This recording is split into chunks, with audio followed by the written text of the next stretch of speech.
Bom dia a todos.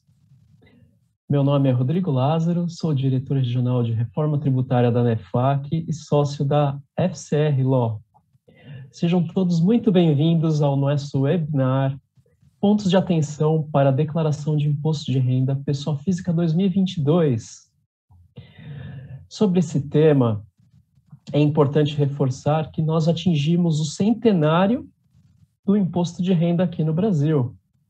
Se pensarmos que no início se fazia tudo via formulário, se buscava a integração de sistemas que hoje são todos digitais e que realmente se entrelaçam como um grande tecido de informações fiscais, lá atrás, no século passado, isso de fato nunca seria realmente imaginado.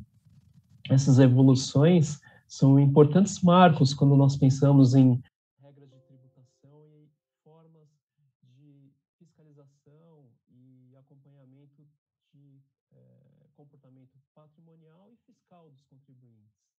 Então, quando nós meditamos um pouco sobre as obrigações acessórias no Brasil, e só fazendo uma breve comparação, eu estou aqui em Portugal agora fazendo um curso, a declaração deles e a forma de emissão de notas fiscais eletrônicas são recentíssimas. Então, nós realmente temos uma vanguarda nessa parte de tecnologia do acompanhamento fiscal, e quando a gente pensa isso, claro, dá um certo orgulho falar desse tipo de comportamento nosso, fiscal, né, do Brasil, mas o que é interessante é nós pensarmos o que vem para o futuro.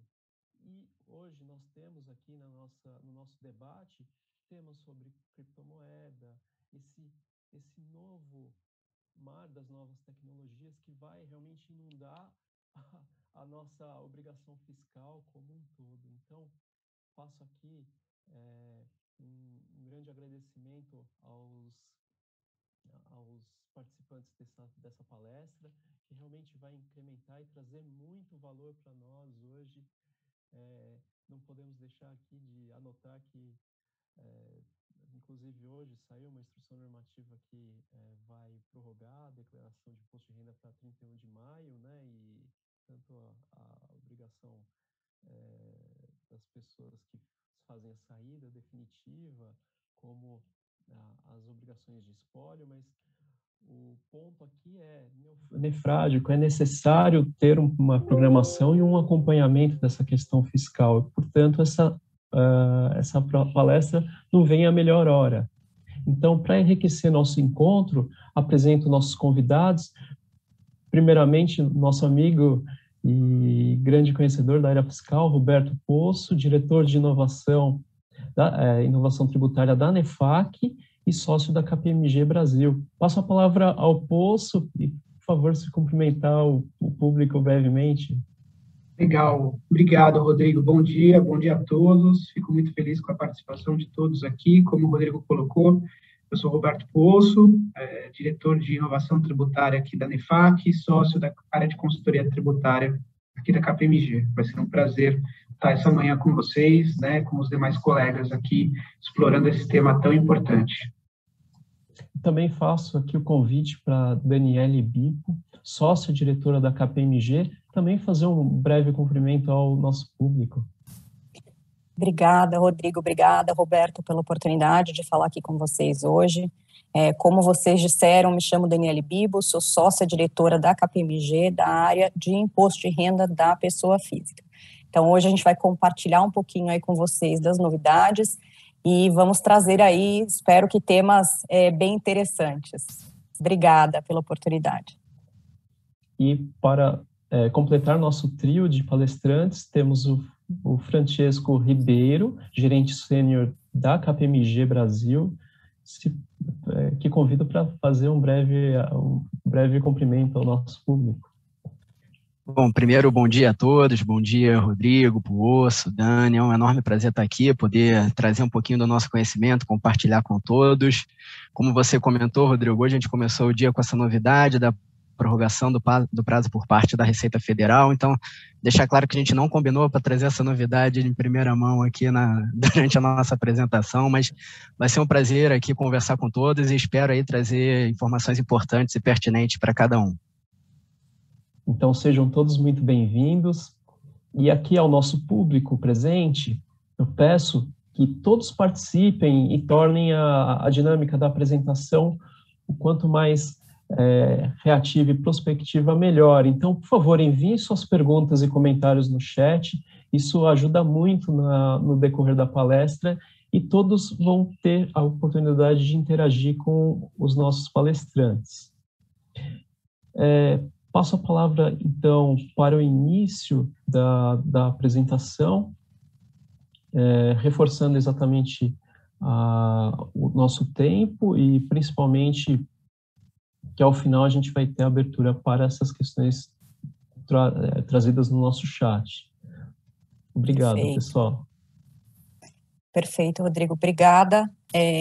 Falando um pouquinho agora das novidades da declaração aí que foram trazidas esse ano.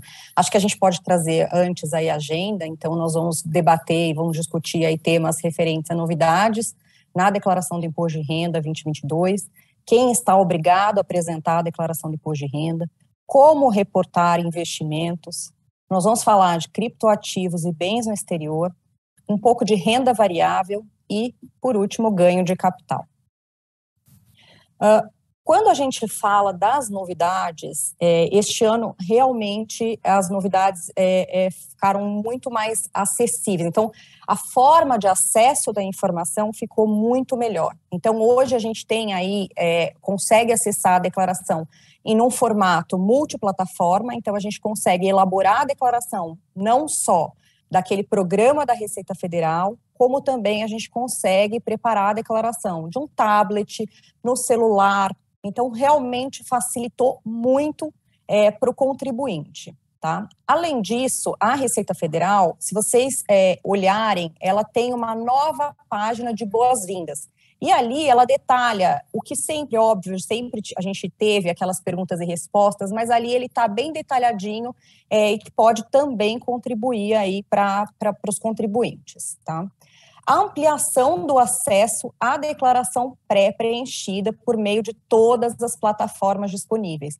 E isso realmente facilita muito para o contribuinte. Então, depois a gente vai falar ali mais para frente quais são as informações que podem cair na malha fiscal, mas ali, quando você já puxa as informações, é exatamente a informação que a Receita Federal, ela cruza. Então, nessa declaração pré-preenchida, já vem a informação de todos os rendimentos, nem todos, né, mas vem a informação dos rendimentos que a Receita Federal tem acesso, que são disponibilizados aí para ela, pelas empresas, tem também acesso aos pagamentos e tem também a informação referente aí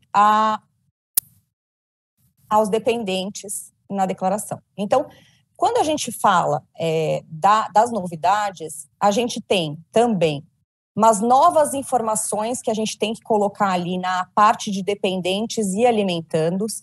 Então, você consegue colocar se aquela pessoa, ela mora no mesmo local ou não que o titular, se essa pessoa ela tem um outro endereço, porque a Receita Federal, por exemplo, né, o dependente tem um rendimento e a Receita Federal ela quer ali questionar algum aspecto daquilo. Então, ela quer saber se essa pessoa ela mora ou não junto e ela pode, possivelmente, posteriormente, encaminhar uma notificação para esse endereço, tá? Então, é importante que a gente faça a inclusão de todas essas informações ali no programa da Receita, tá? Além disso, ele também pede que você inclua um e-mail do dependente, além de, claro, o que nem no ano passado, a gente reportar aí o e-mail do titular, tá? Além disso, a Receita Federal disponibilizou esse ano a possibilidade do recebimento da restituição via Pix, tá? Então, a gente consegue receber a restituição e também fazer o pagamento via Pix. Então, isso facilita muito. E na ficha de bens e direitos existe a possibilidade de você fazer o preenchimento facilitado. O que isso quer dizer? Ali você vê que existe um campo para você incluir rendimentos daquele bem. Então, por exemplo, quando a gente fala de um fundo de investimentos, você já consegue ali clicar e colocar o rendimento referente a este fundo de investimento, tá? O que mais é importante a gente mencionar? Existem serviços hoje que são exclusivos para a conta gov.br. Então, é necessário que você tenha um acesso do tipo bronze, prata ou ouro, né? Você vai ter acesso bronze, prata ou ouro.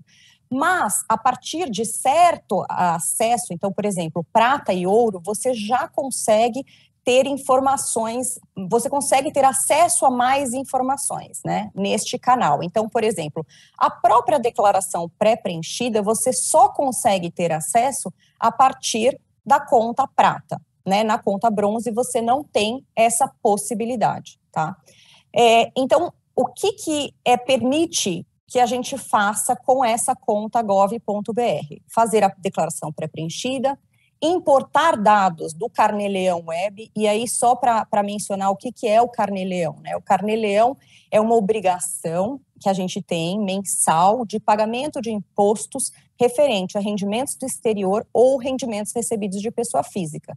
E essa obrigação ela é devida até o último dia útil do mês seguinte ao do recebimento desse rendimento. Então, essa é uma obrigação que realmente precisa ser cumprida ali no mês a mês, caso contrário, existe aí as implicações, o impacto de multas e juros, tá? Então, você consegue fazer no mês a mês através do Carnê-Leão Web e depois, com essa conta gov.br prata, você consegue fazer essa importação dos dados do Carnê-Leão. Além disso, você consegue verificar a situação da declaração pelo aplicativo, então ficou bem mais fácil você realmente verificar, por exemplo, você entregou a declaração e aí você precisa verificar se essa declaração foi processada, se essa declaração, como que está o status dessa declaração. Você consegue fazer isso através do aplicativo. Salvar e recuperar a declaração online, isso também é algo muito importante, porque normalmente a gente vê aí os contribuintes que apresentam a declaração e depois eles trocam de computador, por exemplo, não salvaram o arquivo. Então, essa declaração antigamente, você conseguia até ter acesso a essa declaração, mas hoje ficou muito mais fácil, né? Então, você consegue, via portal, você consegue ter acesso a essa declaração. Os tipos de acesso, como eu mencionei, são, então, o bronze, o prata e o ouro, né? E aí as diferenças de cada uma das contas é o grau de segurança aí no processo de validação dos dados, né? Então, os tipos de serviços públicos disponíveis para cada uma dessas contas e as transações digitais que poderão ser realizadas por meio desse sistema do governo. Então, ela depende realmente aí de algumas, tem que ter um grau de segurança, né? Quem está obrigado a declarar para o imposto de renda, né? Então, esse também é um fator que as pessoas, elas normalmente ficam em dúvida. Então, por exemplo, a pessoa recebeu R$20 mil de rendimentos tributáveis, ela deve ou não apresentar uma declaração de imposto de renda? Ela não necessariamente, por conta deste fator de ter recebido um rendimento tributável de R$20 mil, ela estaria obrigada a apresentar uma declaração. Mas, por exemplo, se ela teve um rendimento isento superior a 40 mil, já é uma obrigação de apresentação de declaração. Então, ela tem que apresentar. Então, se cumprir com uma dessas obrigações aqui que nós estamos apresentando, a pessoa, ela já tem que fazer a entrega da declaração de imposto de renda. Então, vou aqui rapidamente mencionar quais são as obrigações. Então, recebeu rendimentos tributáveis superiores a R$ 28.559,70, recebeu rendimentos isentos não tributáveis ou tributados exclusivamente na fonte superiores a R$ 40 mil, obteve em qualquer mês ganho de capital na alienação de bens e direitos, realizou operações em bolsa de valores, de mercadorias, de futuros e assemelhados, teve em 31 de dezembro a posse ou propriedade de bens ou direitos superior a R$ 300 mil, passou a ser residente fiscal no Brasil entre janeiro de 2021 e dezembro de 2021. Obteve receita bruta com atividade rural superior a R$ 142.798,50 ou pretende compensar no ano base de 2021 ou posteriores prejuízos de anos calendários anteriores ou do próprio ano base de 2021. Então, essas são as obrigações. A gente recebe muito questionamento com relação a isso, e vocês também fiquem à vontade aqui para trazer as perguntas de vocês, né? Como o Rodrigo e o Roberto mencionaram aí no começo da apresentação, a gente vai depois esclarecer possíveis dúvidas de vocês. Então, se alguém tiver ainda dúvida se deve ou não entregar a declaração também, pode fazer esse questionamento e a gente responde. Quais são os modelos de declaração do imposto de renda? Isso também é uma dúvida frequente, né? Então, a pessoa, ela pode optar por fazer uma declaração no modelo simplificado ou no modelo completo.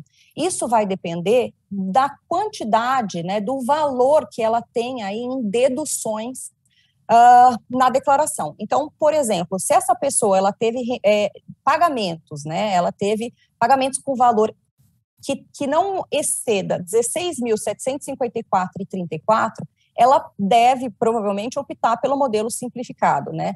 Se ela teve aí pagamentos com valor superior a esse, ela vai com certeza fazer no modelo completo, que é mais vantajoso.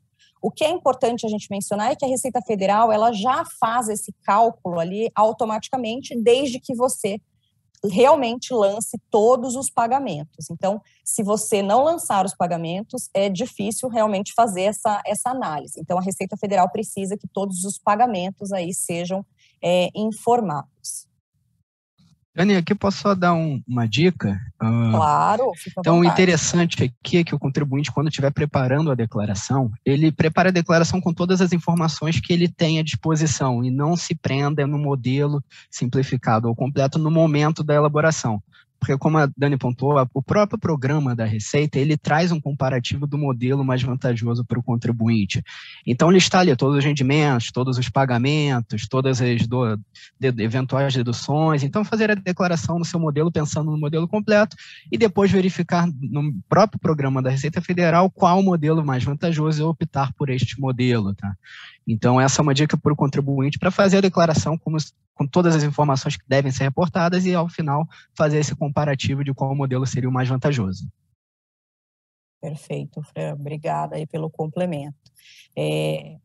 Realmente, as dúvidas surgem a respeito de quais são as deduções, né, permitidas aí pela Receita Federal.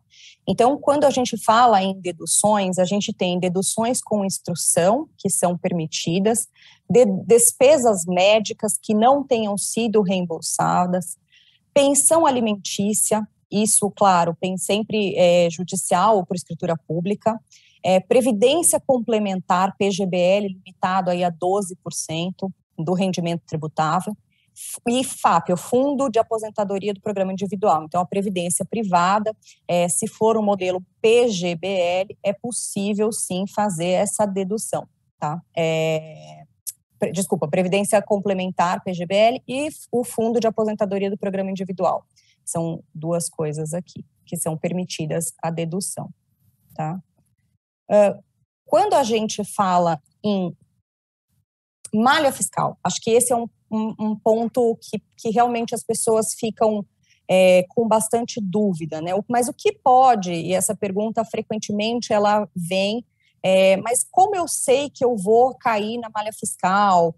Como que a Receita Federal consegue os dados e as informações? A Receita Federal, ela recebe as informações aí das fontes pagadoras, então todas as fontes pagadoras, elas são obrigadas a reportar essas informações para a Receita Federal. Então, a omissão de rendimento, né, da sua declaração do imposto de renda já pode ser um fator para que você caia na malha fiscal. Então, por exemplo, você tem lá 3 fontes de renda e você não reportou todas essas fontes de renda.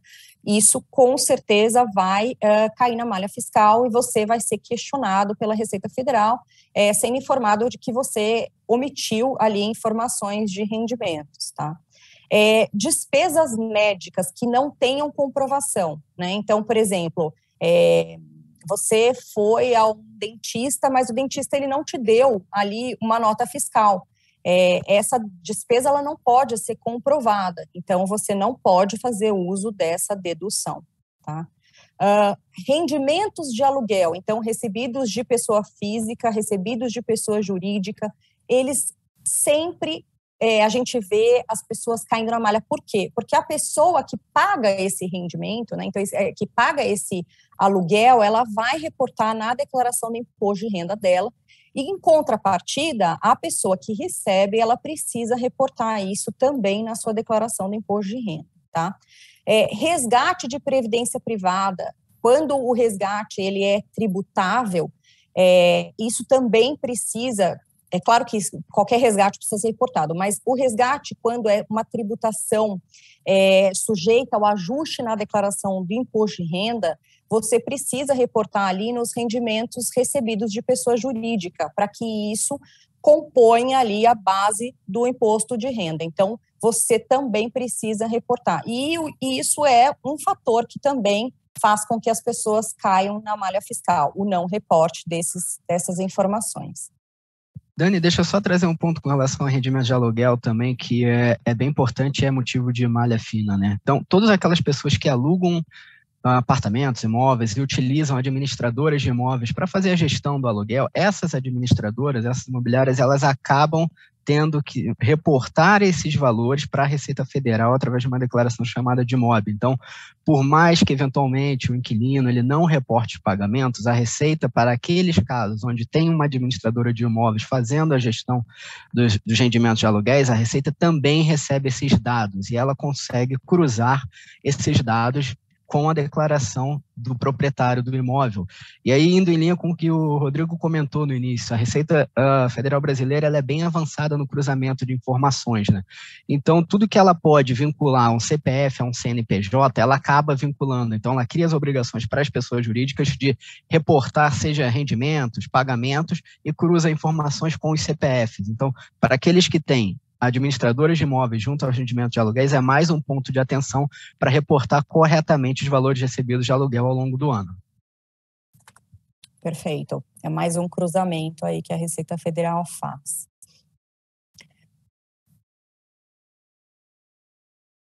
Bom, agora quando a gente fala das aplicações financeiras, também surgem muitos questionamentos a respeito de como isso deve ser reportado, né?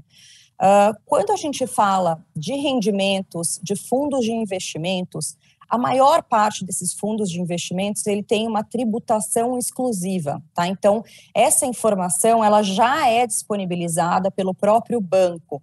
Então, o banco faz a retenção desse imposto e esse valor que foi pago, ele não está sujeito a nenhum ajuste na declaração do imposto de renda. Então, você não vai reaver em nenhum momento esse valor, né? Você não vai conseguir pedir aí ajustar essa informação na declaração do imposto de renda, tá? Diferentemente dos rendimentos tributáveis. Então, aqueles rendimentos tributáveis recebidos ali de pessoa jurídica ou recebido de pessoa física, você faz o ajuste na declaração do imposto de renda. Então, todos os rendimentos, menos todas as deduções, elas chegam aí na base de cálculo do imposto, tá? Qualquer saldo maior que R$140 deve ser reportada para a Receita Federal ali na ficha de bens e direitos. Então, os fundos de investimento, se eles tiverem um valor superior a R$140, eles também devem ser informados, tá? Existe hoje, a Receita Federal, ela criou esse ano uma subdivisão, então ela separa ali em códigos por tipo de bem. Tá? Então, as aplicações financeiras e os fundos de investimento, eles têm ali uma categoria separada e você consegue ali colocar exatamente qual é o tipo de fundo de investimento. Tá? Hoje em dia, os fundos, né, a tributação dos fundos, ela acontece de duas formas. Depende aí se é um fundo de curto prazo ou um fundo de longo prazo, tá? Mas, hoje em dia, o que acontece também? Os fundos, eles fazem, o banco já faz uma retenção, né, que é o famoso come-cota, a cada 6 meses do imposto, tá? E no momento do resgate, isso é deduzido lá na frente. Então, de toda forma, você vai conseguir abater esse valor do imposto já pago. O banco vai fazer essa retenção, então você só precisa ali ter ciência dessa informação e pegar o informe de rendimentos para ter o valor líquido que você vai reportar como rendimento de tributação exclusiva, tá? Existem alguns fundos, né, que não se encaixam nesse perfil. Então, a gente está falando aí de fundo de ações, fundos de índices, fundos imobiliários, eles não se aplicam aí nessa categoria, tá? E eles não estão sujeitos àquela tabela ali dos fundos de investimento.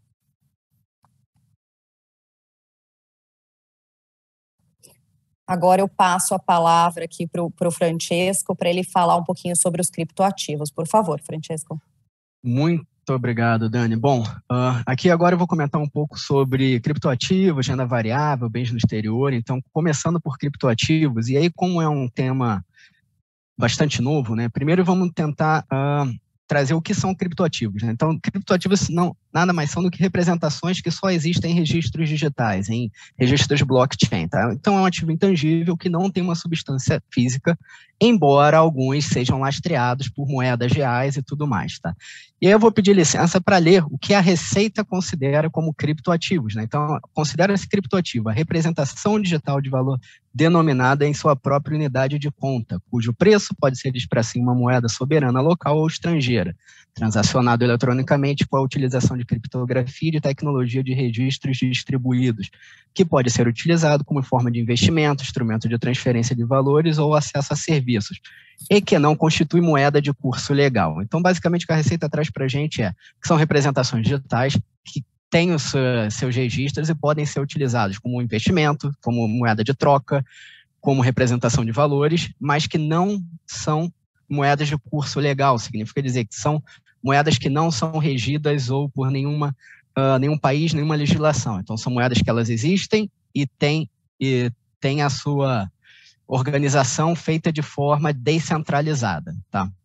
Então, antes de eu falar dos criptoativos na declaração de imposto de renda, eu vou comentar sobre uma declaração de criptoativos que foi criada pela IN 1888 de 2019, e nessa declaração, os contribuintes que têm criptoativos, eles têm que ficar muito atentos. Por quê?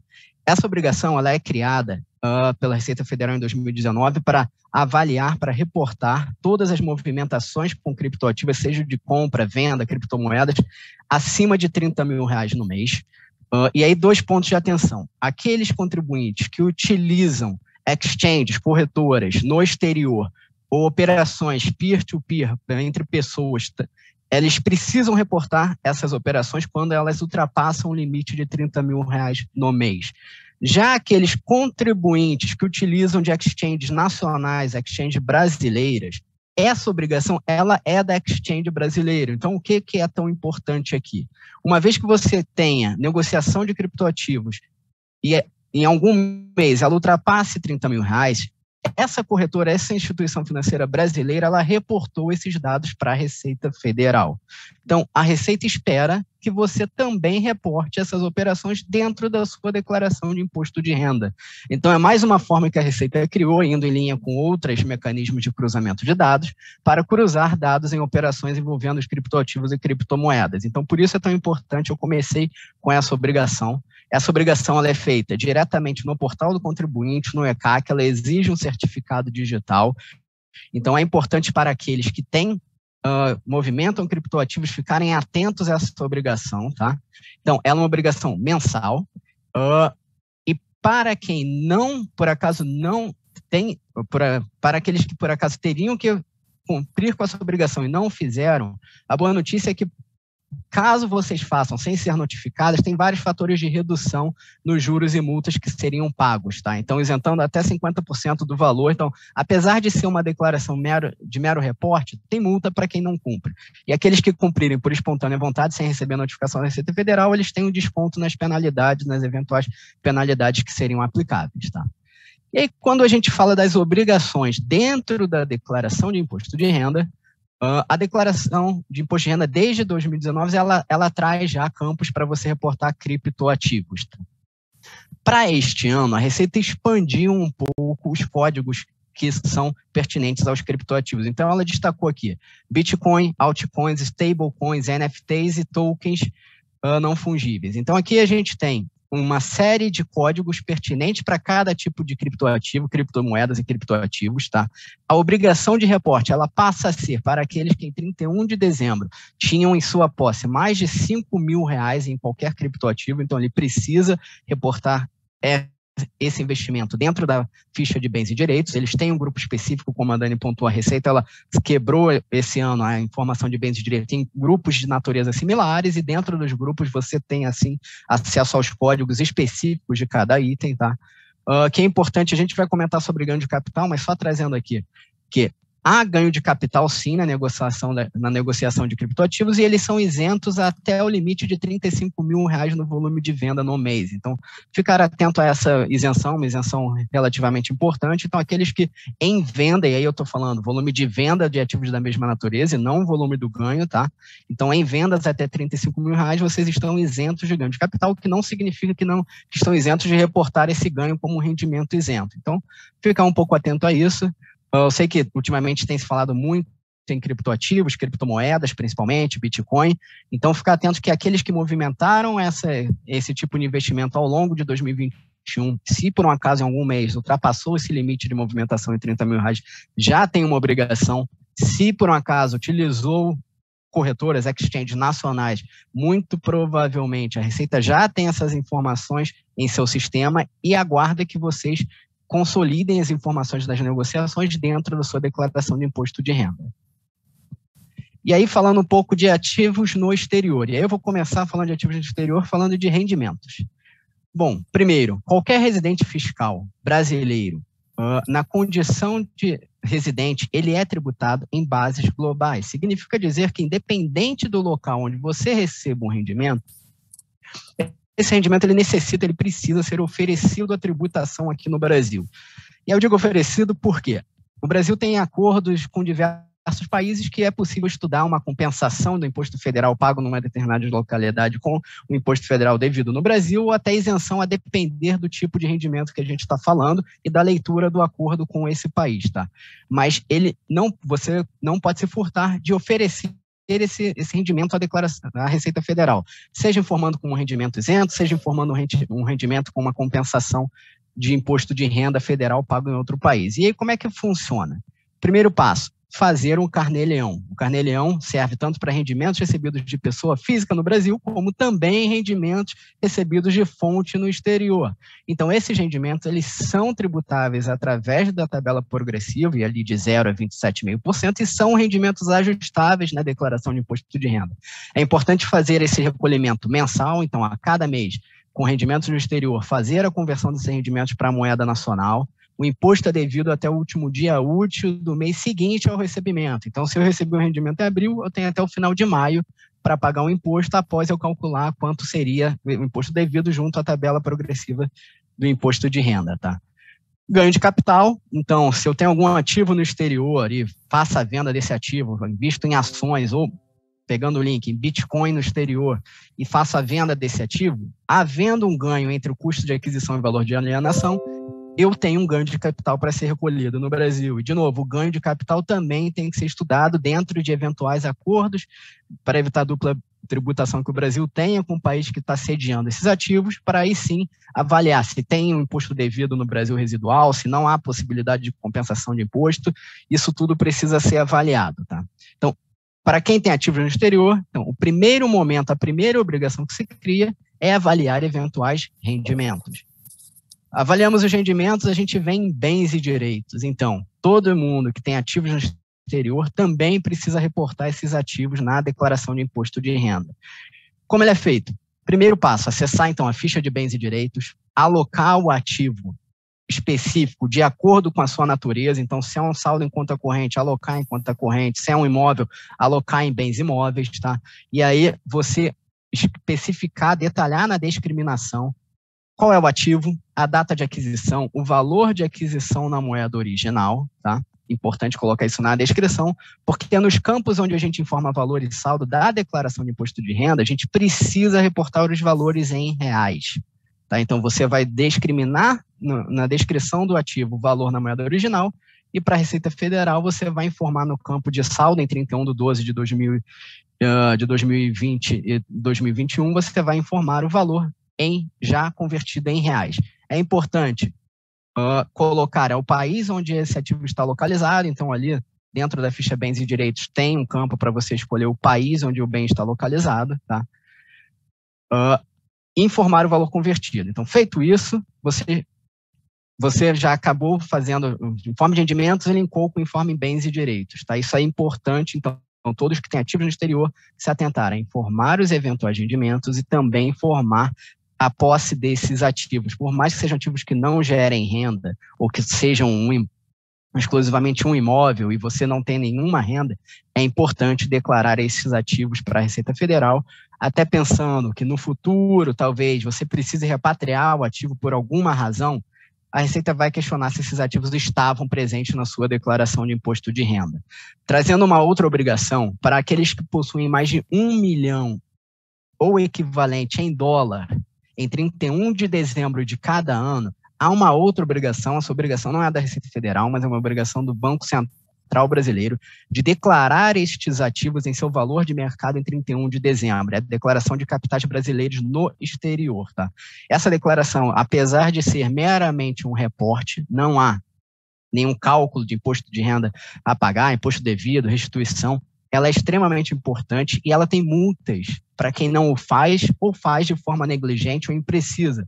E essas multas, elas são até, de certa forma, pesadas. Elas podem chegar até R$250 mil para quem não reporta ou reporta de forma negligente, tá? Então, ponto de atenção. Todos aqueles que têm ativos no exterior, em resumo, avaliar se tem rendimentos, sejam juros recebidos, dividendos, aluguéis de imóveis ou até mesmo um rendimento profissional no exterior, reportar esses ativos em bens e direitos, e para aqueles aonde o ativo no exterior, em seu valor de mercado, aí é importante atentar que a gente está falando aqui de valor de mercado, ultrapassar no montante total dos ativos, ultrapassar $1 milhão, você também tem essa obrigação do Banco Central, que, por sinal, o prazo é hoje de entrega, tá? Então, se alguém aqui tem isso, é melhor correr e já se preparar, porque o prazo é hoje para entregar essa declaração ao Banco Central. Normalmente, o prazo varia de 15 de fevereiro a 5 de abril, mas o Banco Central, a cada início de ano, ele solta o prazo oficial para aquele ano corrente, tá? Então, é importante atentar-se, porque não é incomum o prazo mudar um pouquinho. Nos últimos anos foi de 15 de fevereiro a 5 de abril, mas ano que vem pode ser que o Banco Central delimite até o final de maio, até o final de junho, como já foi em anos passados, tá? Então aqui, só ficar atento com essa declaração, essa obrigação também em relação ao Banco Central. E aí, quando a gente fala de renda variável, eu vou falar um pouco de renda variável mais focado no mercado de ações, tá? A gente não vai entrar em fundos de FIAGRO, fundos imobiliários, a gente vai falar focado no mercado de ações, operações comuns, operações day trade, tá? Então, primeiro ponto, para quem movimenta ações no Brasil, ficar atento. Ele precisa reportar essas movimentações na ficha de bens e direitos. Então, se eu tenho ação, se eu movimentei ação, e aí eu vou dar um exemplo aqui um pouco incomum. Se eu não tinha ação no início do ano, comprei, vendi a ação, e no final do ano meu saldo também é zero, da mesma forma, eu preciso reportar em bens e direitos, mesmo que o saldo seja zero nas duas posições, esse ativo, e na descrição eu colocar a minha movimentação. Por exemplo, adquiri 100 ações Petrobras em janeiro, vendi 100 ações Petrobras em setembro, gerando um lucro, um prejuízo de tanto. Mas é importante que essa movimentação esteja reportada na ficha de bens e direitos, tá? Então, basicamente, o que vocês vão precisar? Acessar a ficha Bens e Direitos, escolher o grupo 3, na novidade do programa da Receita desse ano, o agrupamento de ativos da mesma natureza, código 1, ações inclusive listadas em bolsas. Ali você vai informar o ativo, então qual é o papel negociado, a quantidade de ações, o preço médio unitário, tá? Então é importante, as ações no Brasil, elas são calculadas pela sua média ponderada, então você, a cada compra em lote diferente, ela altera o teu custo médio. Então a gente orienta na descrição do ativo, você deixar o custo médio transparente, até para facilitar para cálculos futuros, tá? E também descrever brevemente a movimentação ao longo do ano, tá? Se não foram tantas movimentações, escrever ali linha a linha, né? Se for uma movimentação muito grande do mesmo ativo, não permite no campo de descrição, colocar ali o resultado líquido de cada mês ou o resultado líquido do ano da movimentação daquele ativo, tá? E aí, no saldo, você vai reportar o seu custo de aquisição. Então, no saldo, é ficar atento que não é o valor de mercado, e muitos extratos de corretoras, ele vai te trazer o valor, a sua posição em 31 de dezembro, o valor de mercado da ação em 31 de dezembro. O que você precisa reportar ali é o custo de aquisição reportado pela média ponderada de diferentes aquisições. Então, basicamente, é multiplicar o número de ações pela sua média ponderada de aquisição. Então, ali você vai ter o saldo na posição inicial e na posição final dessa forma, tá? Preencher, é importante aqui, a Receita Federal no programa de imposto de renda, ela tem uma ficha específica para renda variável. Então, todos precisam preencher os resultados operacionais naquela ficha e ela é segregada por mês. Pontos de atenção aqui. Os resultados líquidos de ganhos que foram movimentados no mês até R$20 mil são considerados lucros isentos. E aí você preenche isso na ficha de rendimentos isentos. Ali tem um campo específico para rendimentos isentos em operações em bolsa de valores, com negociações até R$20 mil no mês. E assim como eu falei da questão do Bitcoin até R$35 mil, aqui também a gente está falando em volume de venda de ações dentro de um mesmo mês até R$20 mil, tá? O volume de venda de ações superou R$20 mil e você teve um lucro naquele mês, aí sim você joga esse lucro tributável na ficha de renda variável, tá? No mês pertinente. Esse é um imposto de tributação exclusiva. O imposto se dá em 15% para operações comuns e 20% para operações day trade, tá? Então você joga no mês, aí o próprio programa calcula e gera um DARF, tá? Gera um imposto a pagar. Esse imposto ele deveria ter sido pago no mês seguinte à negociação, tá? Então, se por um acaso você deixou para consolidar tudo na declaração de imposto de renda, a Receita vai gerar um valor de imposto devido e você vai precisar preparar um DARF e se não for pago no mês correto, vai ter acréscimos de multa e juros pelo seu pagamento em atraso, tá? Bom, se a sua movimentação resultou num prejuízo naquele mês, também é importante lançar na ficha de renda variável, porque os prejuízos, eles são compensados, são passíveis de compensação com os lucros futuros. Então, significa dizer que se eu tive um prejuízo no mês de abril e tenho um lucro no mês de maio, esse meu lucro no mês de maio vai abater o prejuízo que eu tive no mês anterior ou nos meses anteriores. Então, é importante lançar também eventuais prejuízos numa negociação que você teve dentro de um mês para compensar eventuais lucros futuros, tá? Os prejuízos, eles podem... Acho que aqui a gente também, se eu puder, desculpa te interromper, mas acho que aqui, se eu puder claro, à vontade.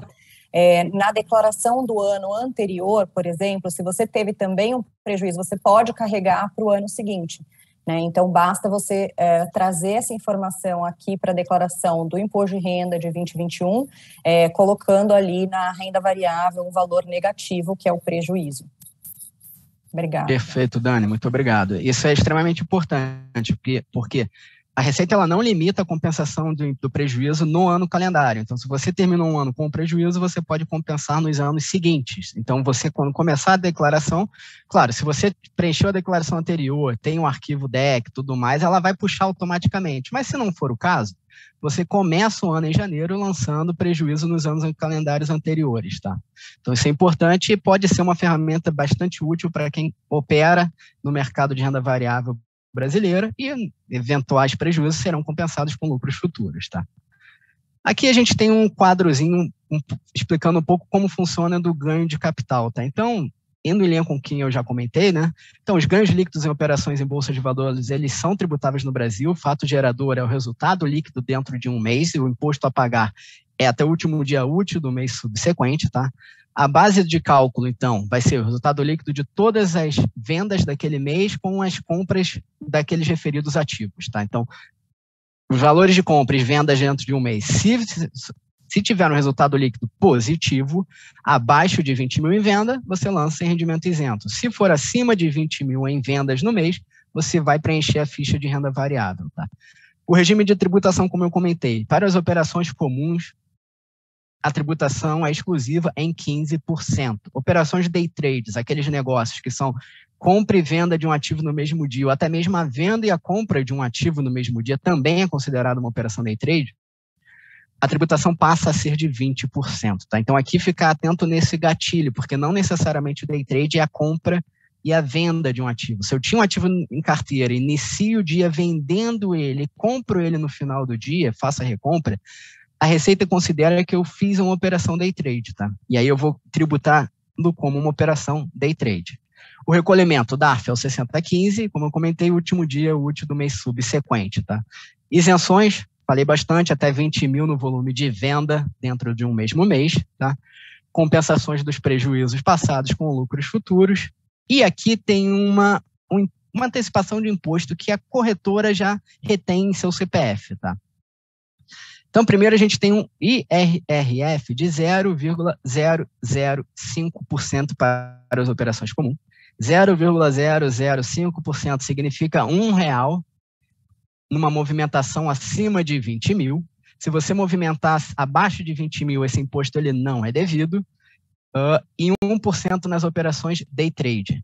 A gente chama esse imposto de imposto dedo duro, porque ele antecipa para a Receita Federal que o contribuinte movimentou naquele mês ações acima de R$20 mil ou day trade. E day trade não tem isenções, tá? Então, assim, é importante ficar atento a isso, porque se você movimentou acima de 20 mil em vendas no mês, a própria corretora que você opera vai reter esse imposto. E isso é uma antecipação de imposto. Então, no DARF 6015, você pode descontar esses valores que foram retidos. Mas, então, a Receita, de novo, indo em linha de cruzamento de dados, já sabe que você operou acima de 20 mil e espera que você preencha a ficha de renda variável, seja com lucro ou com prejuízo. A Receita não vai ter ciência se você operou com lucro ou prejuízo, mas ela sabe que você operou e espera a prestação de contas dentro da ficha de renda variável. Então, aqui é bem importante esse imposto, é uma antecipação de imposto, vocês podem descontar a bater do resultado do DARF 6015, mas é um imposto do dedo duro, então dentro do mês a Receita já espera que você, contribuinte que teve esse imposto retido, finalize na declaração de imposto de renda as informações complementares sobre essa operação.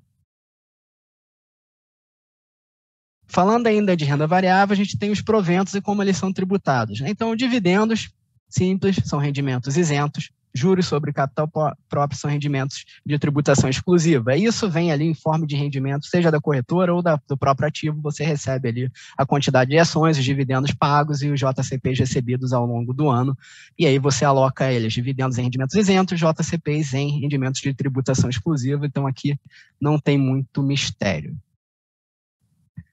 E ainda se os juros sobre capital próprio não foram ainda pagos, você precisa reportar também na parte lá de bens, né, o crédito desse JCP. Perfeito, Dani. Se você tiver juros sobre capital próprio creditados e não pagos, aí você reporta ele dentro de bens e direitos. Tem um campo especial ali, você reporta ele em bens e direitos, e aí você vai normalmente ter uma posição 31 de dezembro do final do ano, e no ano seguinte essa posição automaticamente é zerada, porque esses juros acabam sendo pagos e migrando para o rendimento de tributação exclusiva. Bom comentário, Dani, obrigado. Para fechar aqui, eu vou falar um pouquinho sobre ganho de capital, tá? E aí tentar trazer para vocês isenções, como funciona o ganho, então tudo mais, tá? Então, conceito de ganho de capital, diferença positiva entre o custo de aquisição de um ativo versus a alienação deste mesmo ativo. Se nessa operação resultou em um ganho, é um ganho de capital. O ganho de capital no Brasil é considerado uma renda tributável e você precisa informar a Receita Federal, tá? Se o ganho for feito com ativos no exterior, há um componente aqui que o contribuinte precisa observar, tá? Se eu sou residente fiscal no Brasil, todos os ativos que eu negocie, seja no Brasil ou no exterior, são devidos à tributação aqui no Brasil. Então, eu preciso fazer a operação de ganho de capital independente se esse ativo está no exterior ou não está no exterior, tá? Se eu sou um não residente fiscal brasileiro, estou morando em Portugal e fiz uma declaração de saída definitiva, os ativos localizados no Brasil, eles seguem sendo tributáveis no ganho de capital. Então, isso não exclui a minha obrigação de preencher o programa de ganho de capital. Se por acaso eu vender um apartamento, me desfizer de um bem na condição de não residente fiscal, eu preciso ainda assim fazer essa operação de ganho. Já, se eu sou um não residente, tenho ativos no exterior e negocio esses ativos no exterior, esses ativos não devem ser informados e são isentos da apuração de ganho de capital para a Receita Brasileira na condição de não residente fiscal, tá? E aí um ponto importante aqui na diferença de ativos no Brasil e no exterior, tá? Ativos no exterior, se eu tenho a compra deles com rendimentos auferidos em reais, e aí dando um exemplo, eu comprei uma casa em Portugal com rendimentos que eu recebia de frutos do trabalho no Brasil, quando eu vender essa casa, eu preciso converter o custo de aquisição e o valor de alienação. significa dizer que eu vou ter um componente de variação cambial nesse ganho de capital, que pode ser tanto positivo ou negativo. Então, ela pode ser tanto benéfica ao contribuinte, quanto prejudicar o contribuinte e onerar um pouco a tributação. Tá? Agora, se eu tenho um ativo no exterior que foi adquirido com rendimentos originariamente em moeda estrangeira, e aí, trazendo de novo o exemplo da casa em Portugal. Comprei uma casa em Portugal, fruto de um trabalho que eu prestei em Portugal que eu recebi em euros. O que eu converto é a diferença positiva em dólares na data da venda. Então, eu não tenho componente da variação cambial. Eu vou pegar o meu valor na moeda original de compra, o meu valor na moeda original da venda, essa diferença eu vou converter e pagar um imposto sobre a diferença, tá? Então, rendimentos originariamente reais, componente de variação cambial, rendimento em moeda estrangeira, não tem o componente da variação cambial. Então, só ficar atento e, claro, se for um bem que é parcialmente em moeda estrangeira e parcialmente em real, você vai fazer um cálculo proporcional para cada situação, tá? E aí, como é que a gente prepara o ganho de capital? Primeiro passo, baixar o programa de ganho de capital junto ao site da Receita Federal. A cada ano, a Receita lança uma atualização do programa. Então, para o ano de 2021, tem um programa. Então, se eu estiver fazendo a declaração de imposto de renda 21, com prazo de entrega, que foi prorrogado para 31 de maio, eu preciso baixar o programa de ganho de capital de 2021. Não adianta eu baixar o programa de 2022.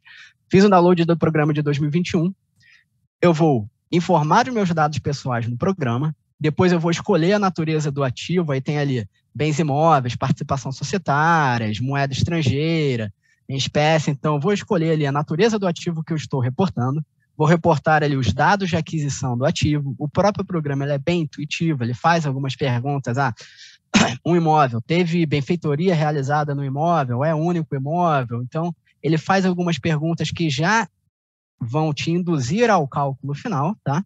Então, informo os detalhes sobre aquisição e alienação, e aí eu verifico o cálculo do imposto devido, tá? Verificado o cálculo do imposto devido, eu vou gerar um DARF para pagamento e, novamente, fato gerador no mês, o imposto é devido até o último dia útil do mês subsequente, tá?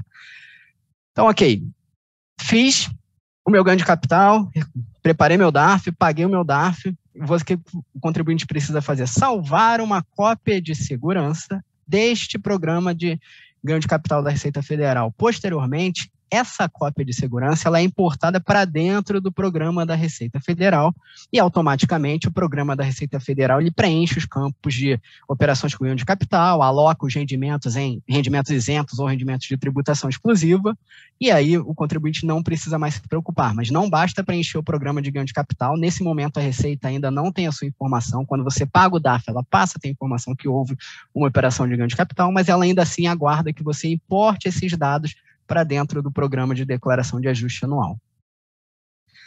E aí, falando um pouco quais são as principais alíquotas e isenções, tá? Então, a gente tem aqui as alíquotas de ganho de capital. Elas são progressivas, tá? E escalonadas. Então, para ganhos que eu obtenho até 5 milhões, e aí que eu estou falando 5 milhões do ganho de capital, da diferença positiva entre o custo de aquisição e o valor de venda, eu tenho uma tributação de 15%. A parcela do ganho que superar 5 milhões, mas não superar 10 milhões, é tributada em 17,5%. Novamente, a parcela do ganho que superar 10 milhões e não atingir 30 milhões, ela é tributada em 20%, e parcelas de ganho de capital que superem 30 milhões são tributadas em 22%. Tá? Então, essa tributação não é que todo ganho, quando passar de 30 milhões, é tributado em 22%, mas é uma tributação escalonada. Então, você vai ter uma parcela tributada em 15%, uma em 17,5%, uma em 20% e o restante em 22,5% no ganho de capital. Tá?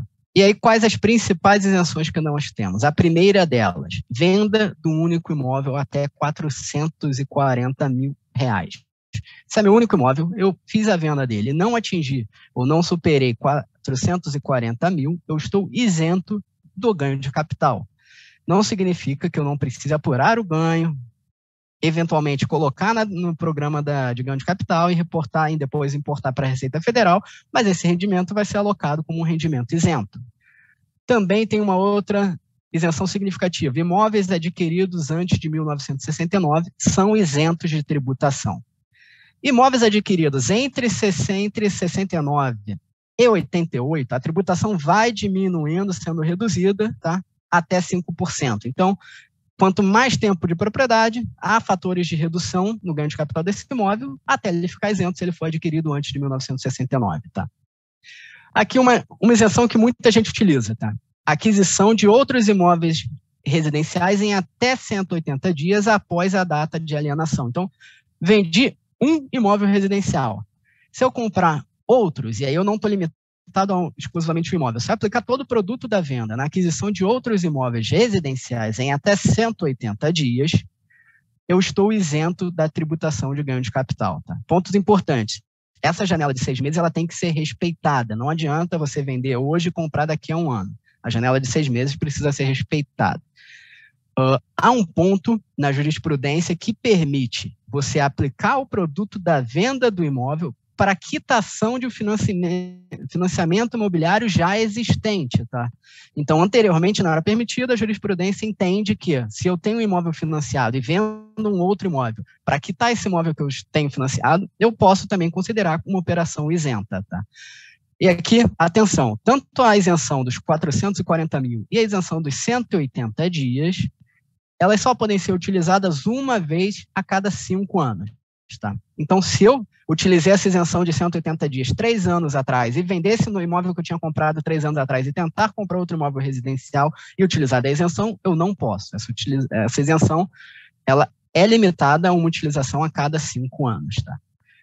E aí, eu trouxe aqui a isenção de bens e direitos de pequeno valor, até R$35 mil, onde se enquadram bens no exterior, as criptomoedas, outros ativos, então pinturas, quadros, joias, automóveis. Se você vendeu até R$35 mil, o conjunto de bens de mesma natureza dentro daquele mês, você está isento de tributação. Tá?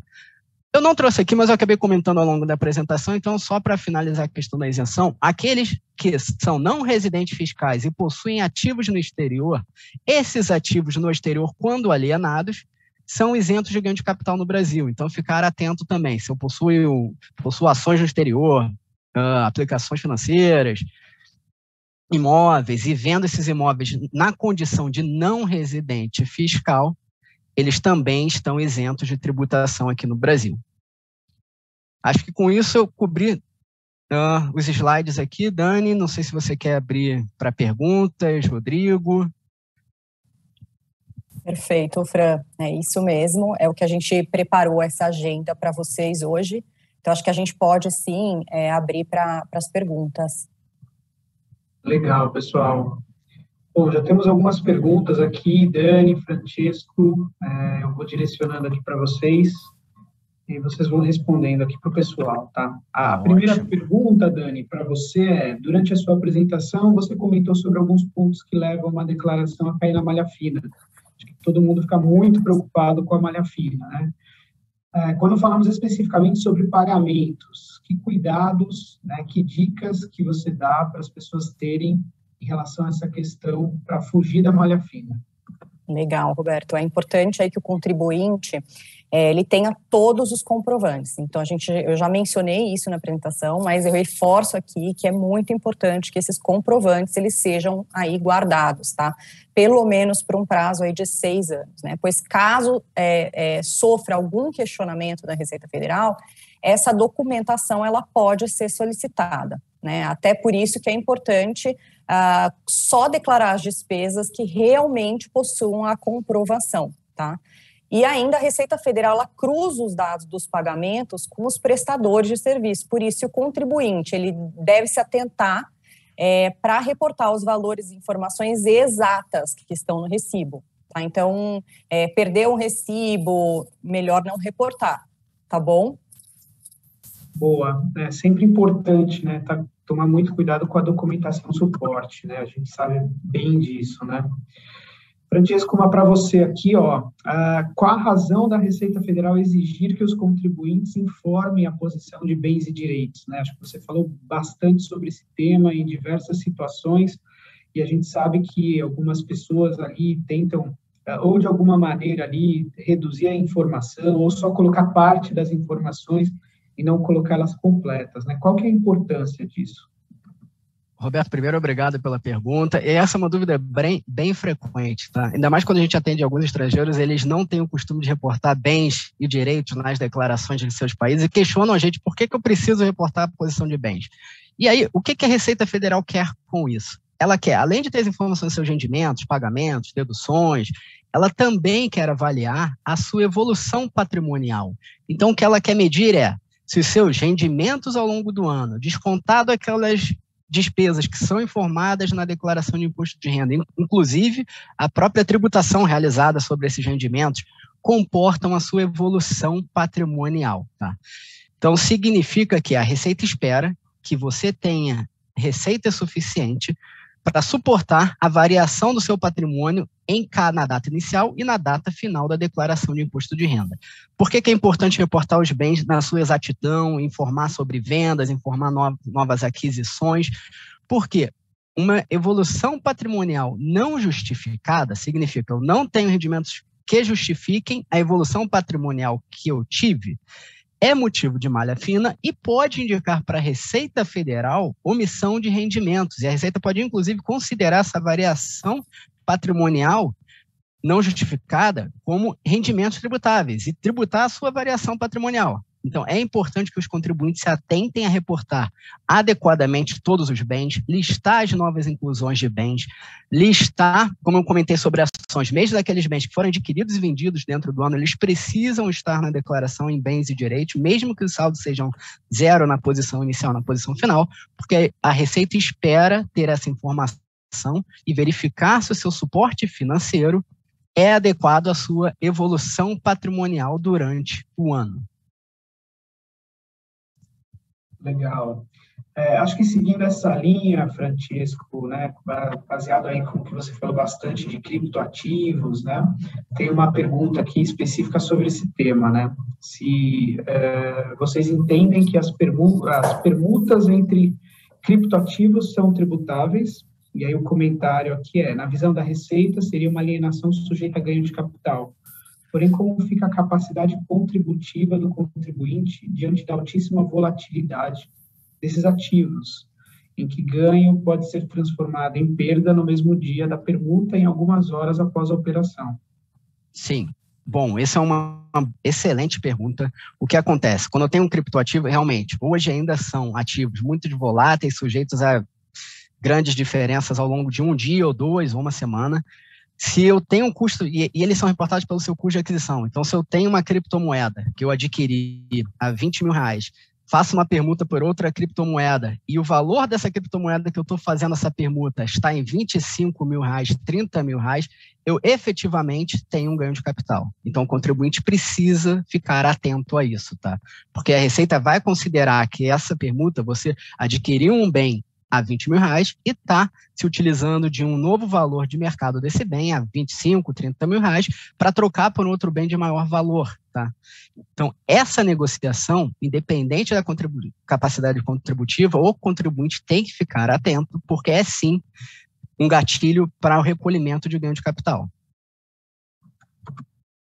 Legal. Mais uma aqui, Francisco, né? Você comentou sobre os ativos do exterior, né?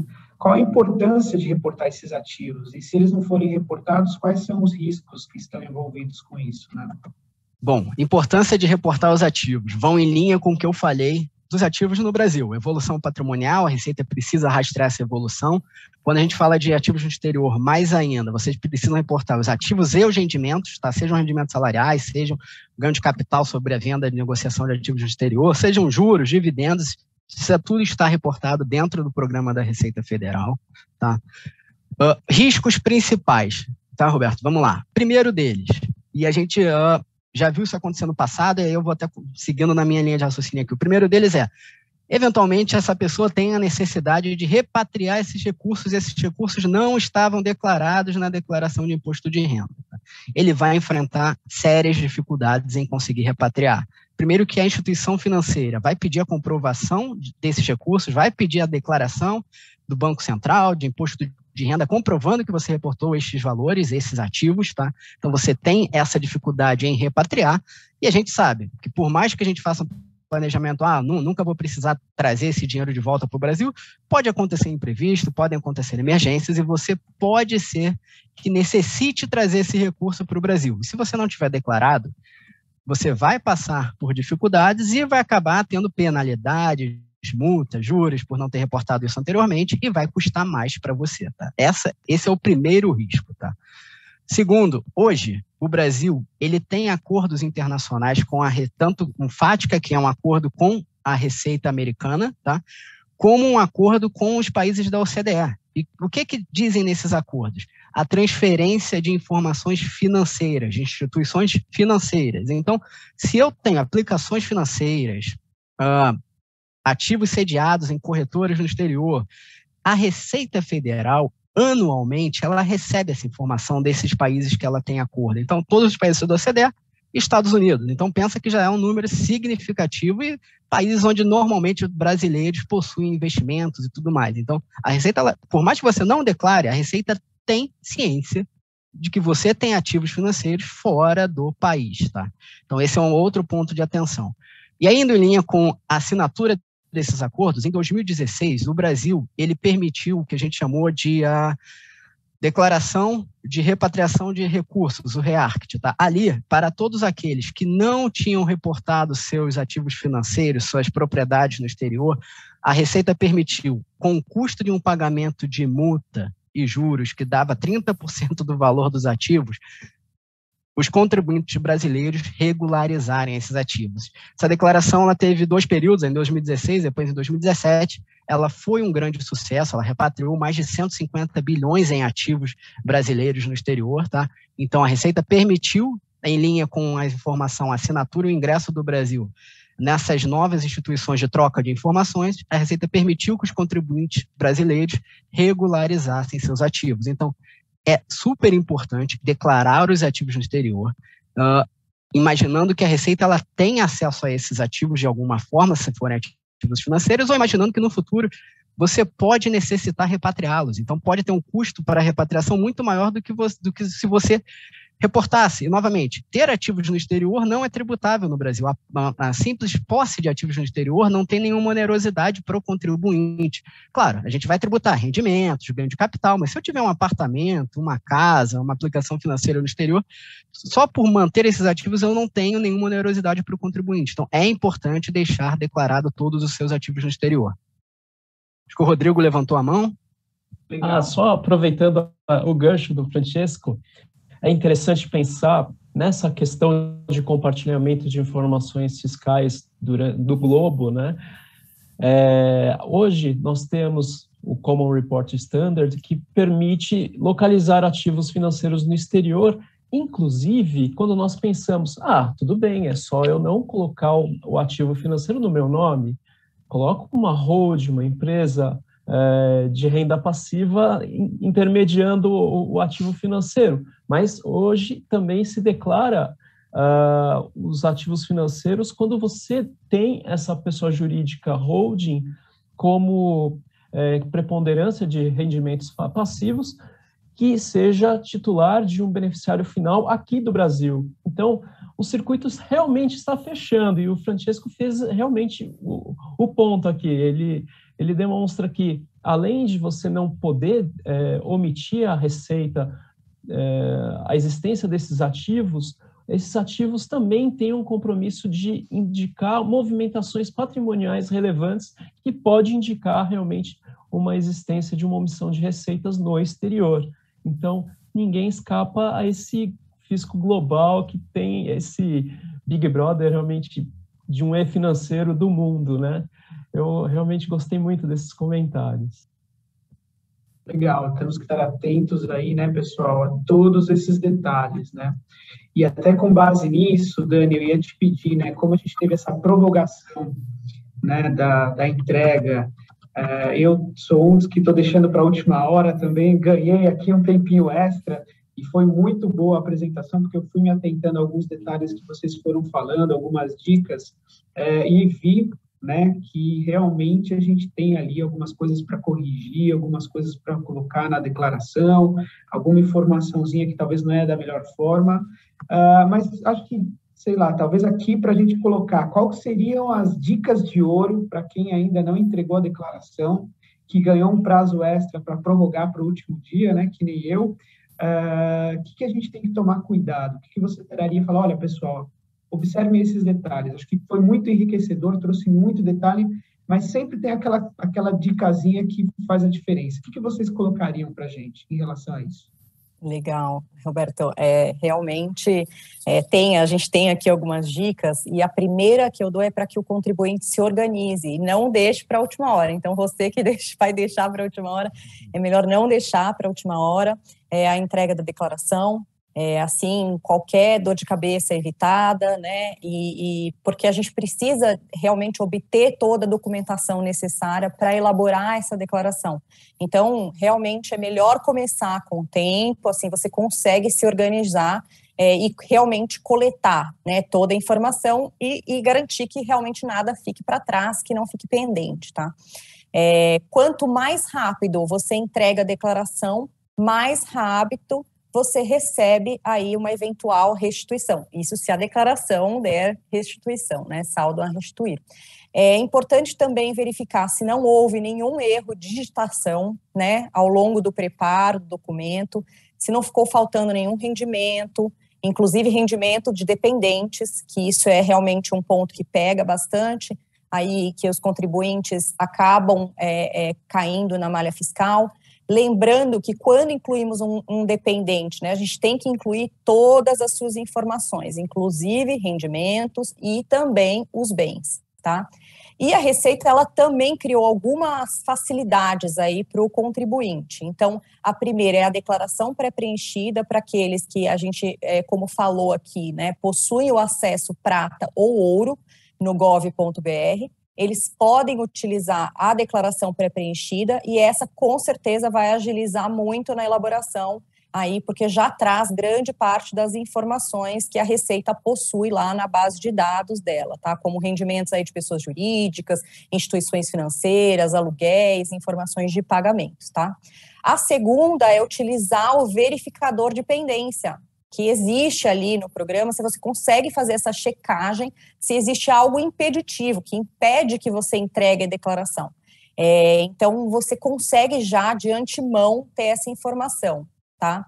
E aqueles que, embora o programa sinalize como uma informação faltante, mas não impede a entrega da declaração, mas também seria interessante você avaliar esse ponto, tá? Essa ferramenta, ela é bem útil, intuitiva. A gente realmente, a Receita Federal tem facilitado aí muito a vida do contribuinte, então espero que as pessoas aí não cometam tantos erros e não sejam aí pegas de surpresa e caiam na malha fiscal, tá?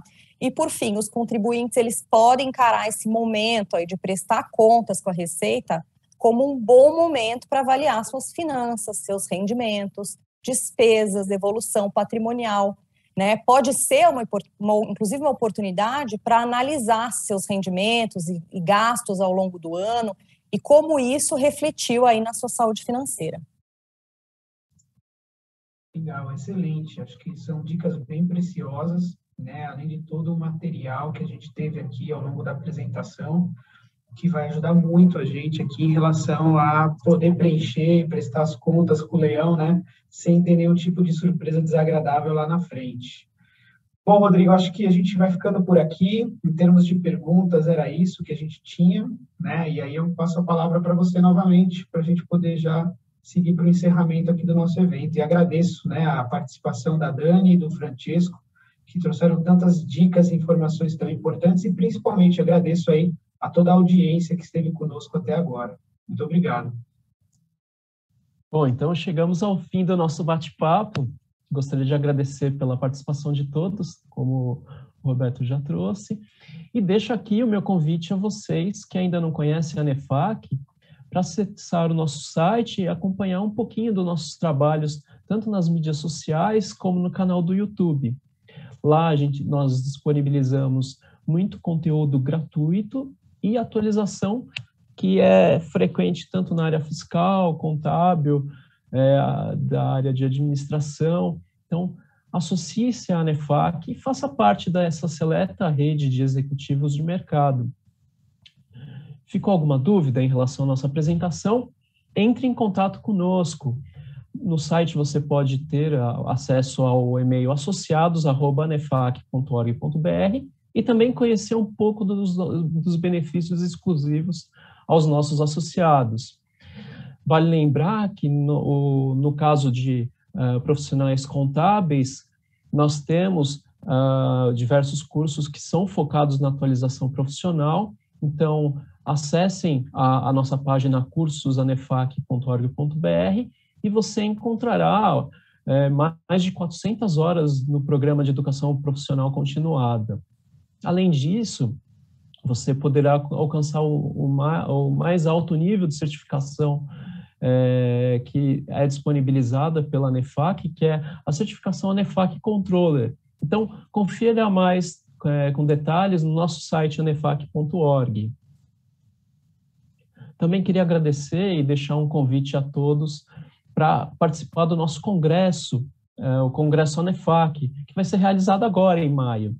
Acesse o nosso site e também conheça um pouco mais sobre o troféu Transparência ANEFAC e todos os outros eventos que nós temos durante o ano. Só lembrando que muita coisa ainda vem por acontecer em 2022, então fica aqui o convite para vocês ficarem por dentro dos nossos eventos e acompanhar a nossa agenda ANEFAC nos portais e mídias. Conte conosco e a gente fica aqui sempre à disposição para novos projetos de educação continuada e evolução profissional dos profissionais contábeis, da área financeira e administrativa. Obrigado a todos pela participação, um grande abraço e até a próxima.